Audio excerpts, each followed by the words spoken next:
Hey guys, it's good to see you all back on this YouTube channel. My name is Goodis, and on today's video we're gonna review the Goldshell KA Box Pro. Yes, you heard me right, it's KA Box Pro.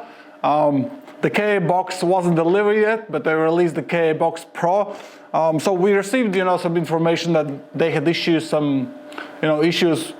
with the KA Box delivery, and we received half of the pre-order with the KA Box Pro. But I think probably what's underneath here, under the hood, is they figure out maybe how to overclock the device and increase the performance by 50% and increase the power usage also by 50%. I believe this is what is going on here. Maybe added a few more chips. I don't know exactly what's the details, but yeah, the miner performance is 1.6 terahash at 600 watts. I'll go through all the details. I have set up the miner, it's mining, and let's see the results. Profitability, of course, the main thing. And before we start, guys, hit that like button if you do enjoy these videos. Also comment down below, are you mining Kaspa? What kind of miners? And what do you do with your Kaspa? Are you hodling or are you selling straight away if you are mining it?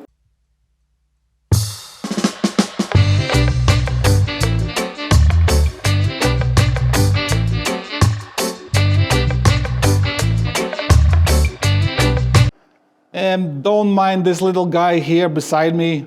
This is the K0 Pro, which we had a test unit that's mining there for a while. So this is the KA Box Pro, 1.6 terahash. So the main difference, what you had noticed, and probably the only difference, is that it does have 3 6-pin PCIe ports to support, because this miner used more power than the KA Box, which was announced, which was 400 watts. This is 600 watts. So it needs at least 3 PCIe 6-pin connections. Some lights from the back. This miner has Wi-Fi connection also, so it's easy to place somewhere in your house, office, or in your kitchen. It doesn't matter where you want to place it. It's extremely quiet. You can barely hear it. There is a little bit fan sound, but it's not too bad. I'm running this from a custom-built PSU, several PSUs. We have also these. This is the 750 watt Dell PSU. The PSU is a lot more quieter than the miner itself. You can't hear it at all. It's a great PSU, 80 plus platinum.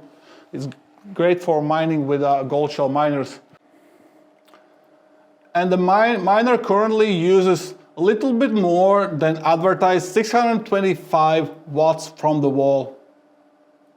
So the Goldshell KA Box Pro, so the main difference here is the 3 6-pin PCIe connections. Yeah, Goldshell love these, announcing miners, and because we purchased these Goldshell miners back in April, and they only delivered in May, so there was a delays in deliveries. Many people who bought these probably know this, and not everyone who ordered KA Box or received the KA Box. There was only a little bit delivered. The rest of them was the KA Box Pro, so they figured out probably how to overclock the device to get more performance, and maybe sell it more expensive. This is all about what they do. They want to make money.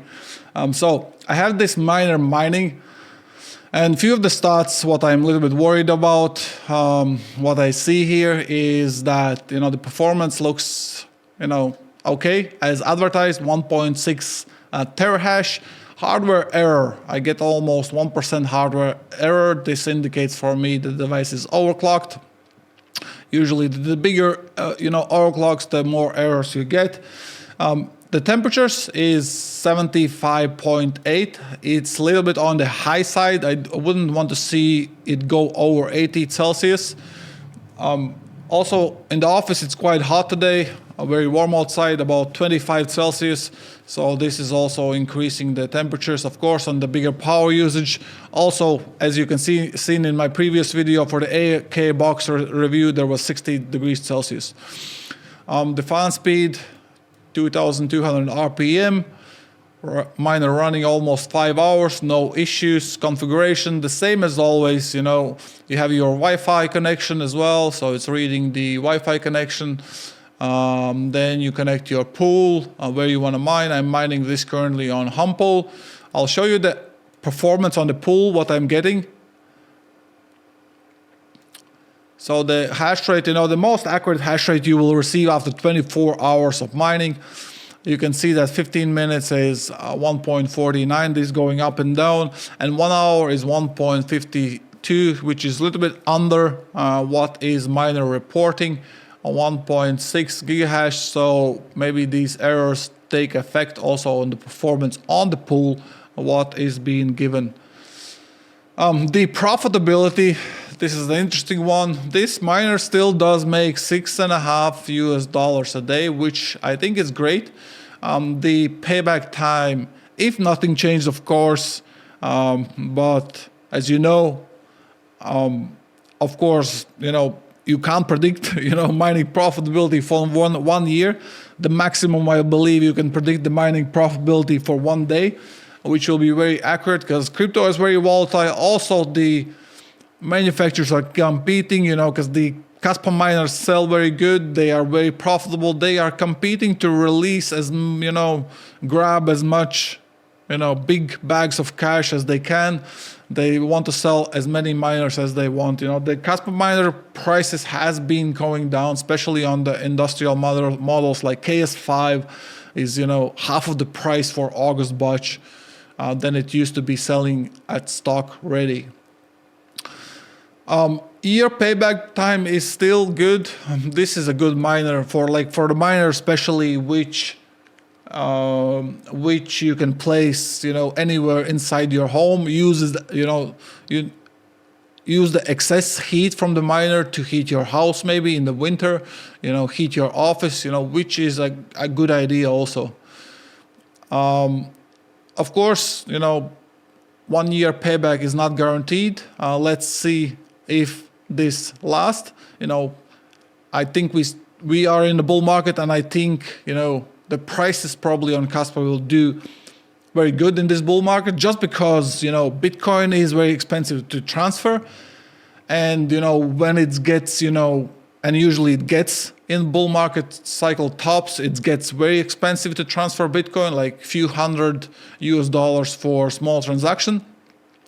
And then this advertisement can come in effect. You know, Kaspa is very cheap. You know, you only takes few cents to transfer. You can do a lot of transactions. So, and this could potentially, you know, increase Kaspa coin price. But let's see if I'm wrong or right in about probably 6 to 12 months. Otherwise, guys, yeah, this was a review on the Kaspa KA Box Pro. Okay guys, so this was the review about the KA Box Pro, which mines Kaspa coin. It's a small mini home user ASIC miner.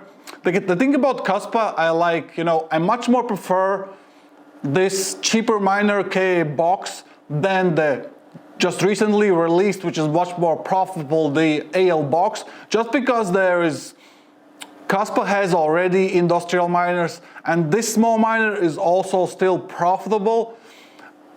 I know that the difficulty will rise in the future, but this I think if you want to get involved in Kaspa mining and get something cheap, you know, cheaper, you know, it's not very cheap, of course, it's you know, a little bit over 2,000 euro, but it's still, you know, I think it's not as risky investment than getting it, for example, AL Box, which does a 35 US a day, but it costs over 6,500 euro. So I think this is much more better choice. So let me know in comments below, you know, what do you think about this miner? Did you enjoy this video, of course?